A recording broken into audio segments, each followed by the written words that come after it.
سائل کہتا ہے الہدا والے کہتے ہیں قرآن مجید مردوں کو بخشوانے کے لیے نہیں بلکہ کلام ہدایت ہے، ہدایت حاصل کرنے کے لیے پڑھو اور مردوں کے لیے قرآن کے حکم کے مطابق دعائیں کرو اور احادیث کے مطابق ان کی طرف سے یا انہیں ثواب پہنچانے کے لیے صدقہ کرو۔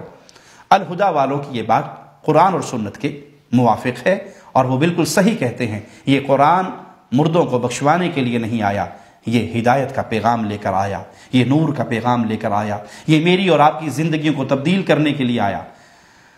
امت برباد ہوئی تب ہے جب سے انہوں نے اس قرآن حکیم کو یا عدالتوں میں قسم اٹھانے کے لیے رکھ لیا، یا مردوں کی قرآن خوانی کے لیے رکھ لیا، یا دیواروں کو سجانے کے لیے رکھ لیا۔ گھروں میں جائیں آیت الکرسی سجی ہوئی ہے، سورۃ فلق، سورۃ ناس، چاروں کل ان کی سینریاں بنی ہوئی ہیں۔ وہ قرآن جو دل کو سجانے کے لیے آیا تھا، ہم نے صرف دیواریں سجانے کے لیے رکھ لیا اور ہماری زندگییں اس کے نور سے خالی ہو گئی۔